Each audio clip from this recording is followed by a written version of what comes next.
Welcome to Off the Ranch. This episode is sponsored by our friends Simply Safe.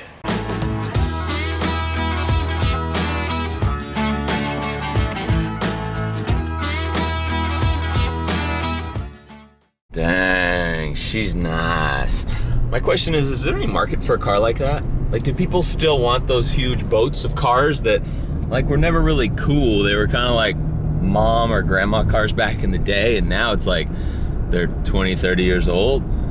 I don't know, I mean, it's kind of neat looking, but I would never want... Oh, good morning, Demolitia. Welcome to Off the Ranch. I've been not really feeling like vlogging lately, but today I'm like, we're doing it today. We got a lot of things that you and I need to catch up on. Been busy the last few days, but not with YouTube stuff, just family stuff and hospital stuff and things like that. And so I haven't been around making the vlogs, but today there's just a bunch of junk going on that I feel like you guys would want to see. But first, well, I'm driving Mare's car right now because I took the kids to school and I carpool. If you can imagine, the king of the Demolitia takes 6 kids to school.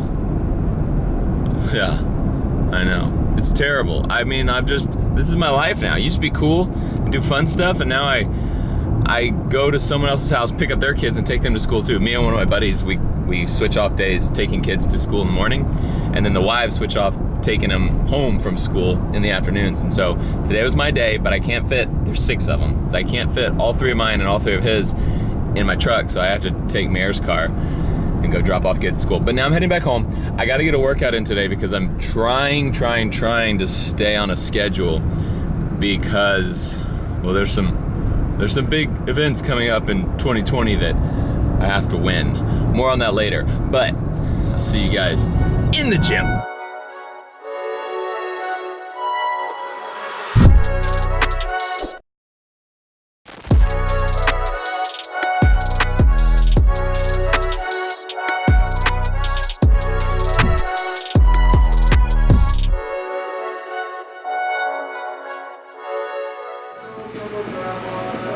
Turn off old Post Malone so I don't get demonetized. I was deadlifting today. I was working out with 185 pounds, and that, I know a lot of you guys are like, that's pretty weak. That's actually really good for me because I used to deadlift all the time.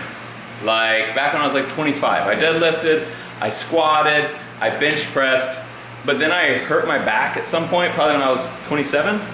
And so it hurt to deadlift, and so I just kind of took a little break for a while, and my back just got super weak. Every day I just kind of had an achy back, and I just thought, this is the way I'm gonna be forever. But then finally I was like, man, screw this. I don't wanna be a weak back guy forever. I wanna start working out with my back again. So I was like, I'm just gonna do super lightweight and see how it goes. So I started just doing the bar. I was doing deadlifts with just the bar, which is super light. And it felt okay. And then I was like, let's put some weight on there. So I would do like 95-pound deadlifts, and I would do reps. I'd just do a bunch of them. And over like 6 months of like slowly working on my back pain disappeared. It like totally went away. So I was like, let's try 135 pounds. And I did it, and it felt good. And my back continued to get stronger and hurt less during like my everyday thing. Like car trips didn't hurt my back as much. And I was like, I have been avoiding deadlifts so that I wouldn't hurt my back. But turns out, and I should have known this, that's actually really good for your back to do exercises. And so my back started feeling a lot better. I also have a knee that's bothered me off and on. And I thought, maybe I should never squat. Maybe I should never do lunges anymore on that knee. And I was like, I wonder if that would work for my knee too. And so I just started doing like lightweight stuff. Totally worked out the injury. Like I still sometimes will feel it, but my leg as a whole is much stronger. So before, if I would feel it when I was squatting like, 135 pounds, I would start feeling that knee. Now that I've worked out a bunch, 135, I never feel it. Maybe if I'm squatting 225, I would feel that knee now. And so just those exercises, they haven't made my injuries go away, but they make my injuries unnoticeable except under much heavier load. So anyway, go work out. It's actually really good for you, turns out. Who'd have known? And one of the reasons I've been training so much, and not really deadlift training, but just trying to work out consistently, is because I'm gonna do the beer mile again next year, and I am gunning for first place. Clint the Champ beat me this year. I can't let that happen again. Also, I talked to your favorite operator, Donut Operator, and he's in too. He's doing the official beer mile. He did the practice beer mile with us at my house, and he did terribly. I'm just gonna call him out right here. Donut, you did really bad. Really, really bad, like so bad. But he's gonna go to the official one next year, and he's been training. And I will give him, he had not been training for the other one. He said he hadn't run in like years. But he's been like running a ton. And so the beer mile, for those who don't know, you drink a beer, run a quarter mile, drink a beer, run another quarter mile, drink another beer, run another quarter mile, drink another beer, run another quarter mile. So it's 4 beers and 1 mile as fast as you can. We want to do it, and we want to make it big this year. And I want to win. Clint the Champ, going down. I'm gonna get cleaned up. I'll be right back. You know what? I actually just want to challenge all of my friends to the beer mile. All my Texas friends especially. Lunkers, all the Guggen guys. Granger Smith, Matt Best, Eli Double Tap, Alex Zedra. Who else am I forgetting? Crispy. Let's go, Crispy. So if you follow any of these people on social media, go over there, tell them Demo call them out to the beer mile. It's coming up next year, so they have plenty of time to train. We're actually heading to the mansion, the abandoned mansion, but not for an episode. It's not a full episode. I definitely want to make all those episodes like really cool and like big, like we're doing something. This is like just a little snippet update, and you get to see a little bit, just a little bit though.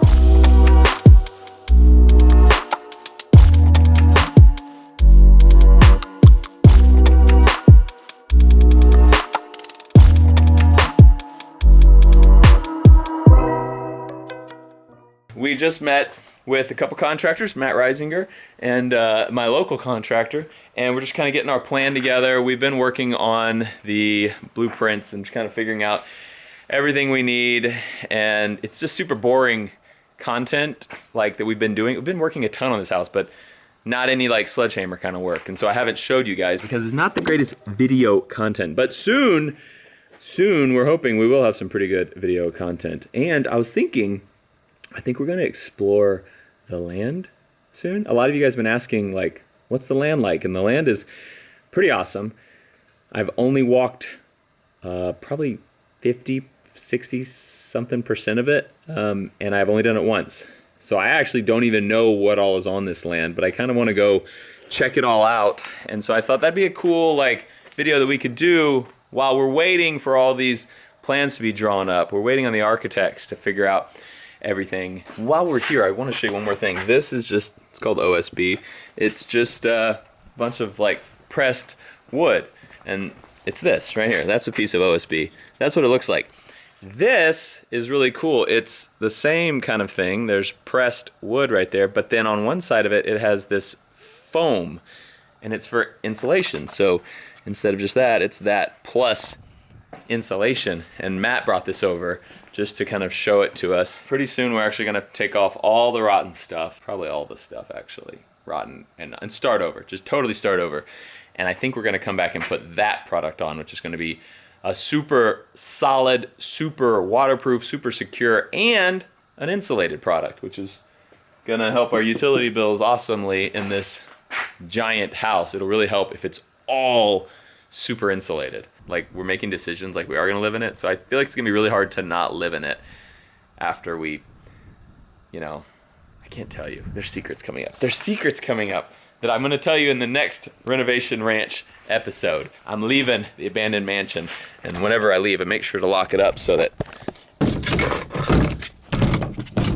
no bad guys can get in. Wouldn't want anyone vandalizing this place, you know, like, that would just be so sad. I wanted to give a shout out to our friends SimpliSafe. SimpliSafe is incredibly effective and reliable home security. It's monitored 24/7 by professionals, so if a window gets broken, a door gets kicked in, anything like that, they make sure that the police are called really quickly. You don't have to have a professional crew to come install it. You can see that everything has either two-sided tape or installs with just little household tools. Super easy and intuitive to use, super easy to set up. You can see we have motion detectors, glass break sensors. You can put these wherever you want in your house. They have cameras, and oh wow, the models for these cameras are, man, just really good. Oh, is that me? Oh, that's me. I I didn't even notice. I just thought it was a model because he's so handsome. You guys know I'm a family man. I'm a dad of 3, and so of course I want the safest environment for my kids. So adding Simply Safe to our house just adds that one extra layer of protection, which helps me sleep easy at night. And they have fair and honest prices. It's only 50 cents per day. And the part that I personally like the best is there are no contracts. So you're not gonna get stuck in like a 2-year plan like you would with some companies, which is super nice. You know what, I'm actually feeling a little unsafe right now. Let me just go ahead and turn this on. Simply Safe on. Home. Much better. To find out more about Simply Safe and to learn how you can better protect your home and your family, go to simplysafe.com/offtheranch. It's also linked in the description below. It goes to help out what we do here on the channel, and it's an awesome service that you are going to love. And one thing that I do want to say is Simply Safe, I love you, because Simply Safe also supports Demolition Ranch, your favorite YouTube channel. I'm gonna go get dirty out at the Humvee real quick. You guys wanna come? Matt, are you wiping down a creeper with disinfectant wipes? Yes. Matt, why are you wiping down a creeper with disinfectant wipes? That thing's made to get dirt. I know, but some cat came and peed on my creeper. I'm not mad, it's fine. It's fine. It's not my cat, some other wild cat comes in here. My cat's a sweetheart. Callie would never do this. I don't think. Okay, so my plan is to take out this whole mess as much as possible. I don't really know how to get some of the things out, but I'm gonna do my best to take this whole steering system out, and then we'll really be able to tell what needs to be replaced. But I'm pretty sure that needs to be replaced, and this needs to be replaced, and these ball joints over here need to be replaced. So we're gonna just take it all out right now. Well, let's be honest. We're going to try to take it out. I've never done this before.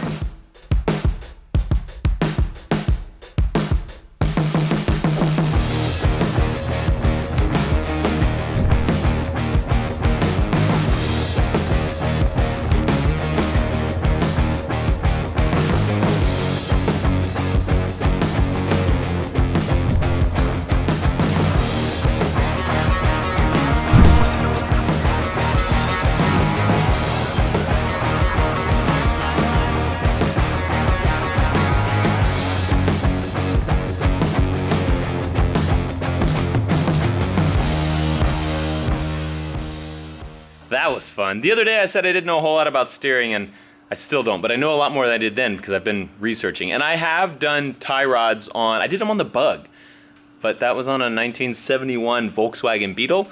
Much less beefy than this monster. I didn't know if I'd be able to get this thing out. I was really having to bang on it with that mini sledge. So here's what we got.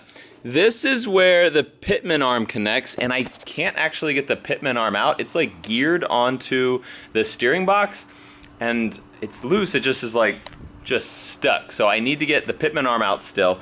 But I got the idler arm taken off. I have the center link here in the middle. This is a tie rod and this is a tie rod. That's an inner tie rod end. That's an outer tie rod end. So my plan is to totally rebuild everything. And I think that just means I need to get new tie rod ends there. All of these joints walk way easier than they should. I am just a man moving this. You can imagine when there's a Humvee moving it, it moves a lot more. So I need to order all these parts now and then rebuild this and then stick it back in there, which I got it out, so hopefully I'll be able to, the flies are attacking me. Hopefully I'll be able to get it back in there. You know what I need and what I've always wanted is a lift. If I had this thing on a lift, it would be so much easier than being on the creeper or being on the floor and like having no room to swing the sledgehammer. A lift would make this so much easier. It's one of those like dream things that if I could build a dream garage someday, I'll have a lift. I am building a dream garage. I just got an idea. So many ideas because I'm done. Well, I guess I could take these things apart. I'll do that later without you guys. I'll take the rest of this apart, order the stuff online, but let me go show you my dream car garage. Okay, I just think this is really cool. This is my list, and it's a list from back before Demolition Ranch was a big deal, and it had just kind of like started taking off. I was like starting to be able to like get some pew-pews that I thought were cool and like didn't know if I would ever actually own. Like a Desert Eagle, for instance. Like Desert Eagle is one of those guns that they're just a little pointless. I said it. There's really no point to having a Desert Eagle, but they're so cool and I just wanted one, but I didn't have like huge aspirations that I would ever get a super pointless gun because they're not the cheapest guns. And so I made a list as I started getting some of those guns. Then I was like, I'm just gonna make a list of like everything that if I could have everything I wanted, what I would have. And then as I got them, I would mark them off. And so, like, I mean, you can just see I've just got all the cool stuff. Desert Eagle, FS2000, 5.7, PS90, Sub-2K, Tavor, Glock 34, RPK, Barrett, M82A1, M1 Garand, Chris Vector, Galil, Mosin Nagant, Dragunov, 50 Beowulf, Trent Shotgun, M1 Carbine, M1A SOCOM 16, 500 Magnum, Double Barrel Coach Gun, 4570 Government, 338 Lapua, Benelli M4, Competition Pistol, Beretta M9 and M9A3, Chiappa Rhino, M249 Saw, Kunin 357 Mag, FAL, Mini 14 Uzi. I don't even know why I try to not say these words because I just said like 40 of them that are probably going to end up getting flagged. But I made this list and then I marked them off as I went. So you can see like I don't actually have a Chris Vector or a Galil, and that's pretty much it. I got, Tavor. I don't have a Tavor. Yeah, so I just kind of knocked out that whole list over the last 5 years or something. And so I'm also a big car guy, and I decided it might be a good idea to just start a list of cars that I would enjoy owning. I'm a list kind of person. I'm a goal setting kind of person, and writing it down makes it a goal that I think about. And I'm not saying necessarily I'm gonna try to knock out this list because as you'll see it gets a little ridiculous. But it's just like a fun thing of like what I would want. So at the top, it starts out kind of normal. C4 Corvette ZR1. C4s are the ones that made from 1984 to 1996. And the ZR1s were, they called them the King of the Hill cars. They were like the best cars back then. Super fast. 405 horsepower. You can get them in the teens. Like you can get like a $16,000 car that was like the super car of the 90s, which is insane. So that's on my list. I kind of want to get one and like mod the heck out of it because it's so cheap. Like I don't feel like I'm really like hurting history because it was a C4. Like no one loves C4s. Also have second gen Viper on here. I'm not sure when the dates were on that, but that was like after the first ones came out, and then like they added roofs to them and air conditioning, which in my book is it's a big plus in Texas. So I kind of want a second gen Viper. I also really like C7 Corvette Z06s, the most current model, but before these new C8s are coming out. Old cars, I like old cars too. I have a 1969 Mustang Mach 1 on here. I love them. I love the Mustangs. And so if I got like a 429 or something, that'd be cool. Be really cool. I think they have 428s and 429s. 428s are the not as crazy expensive one. The 429s are super collectible, so that probably is not what I would get. And then I also have C2 and early C3 Corvettes on here.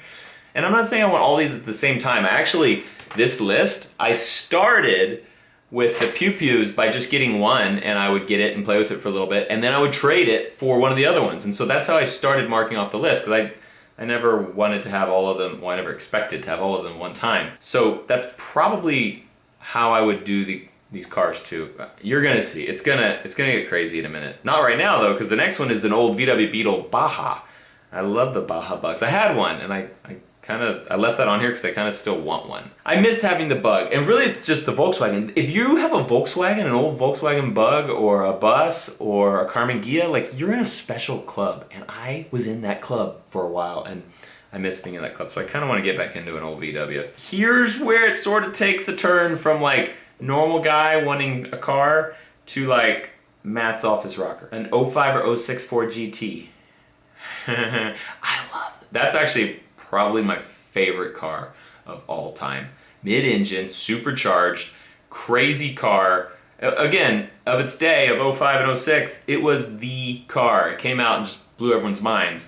And at that time I was 20. Yeah, 20, so like I was an adult and like saw this all, and it was so cool. The next few cars, they get a little crazy, and I don't actually know if I'll ever get any of the next cars, but a Ford GT is on my list of one like I definitely want to have someday. Okay, let's just run through the next ones real quick because they're kind of crazy. Lamborghini Murcielago. I love them. I think they're so cool. Also Lamborghini Countach.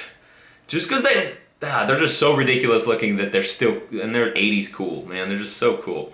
Ferrari Testarossa, same deal. Like 80s supercars. I don't know why I think that's cool. Probably because I was born in the 80s. Porsche GT3 RS or GT2 RS. Yeah, those are getting a little spendy, but I just think those are awesome. Aston Martin for like date nights, you know, like when I want like a really nice car to take Mare out. Ferrari F40. I just think they're awesome. They're like $1 million or $1.5 million. So that one I probably should just erase off the list, but it's so cool. Porsche 918 Spider. That's it, just a little Porsche. It's just a Porsche. It's just a Porsche 918 Spider hybrid, super fast, awesome supercar. It's a hyper. I think those are classified as hypercars.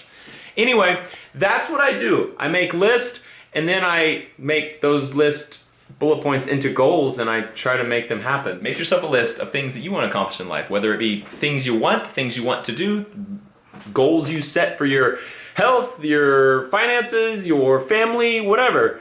Make a list, make a goal, make it happen. Thanks for watching Off the Ranch. I love you. I'll see you next time.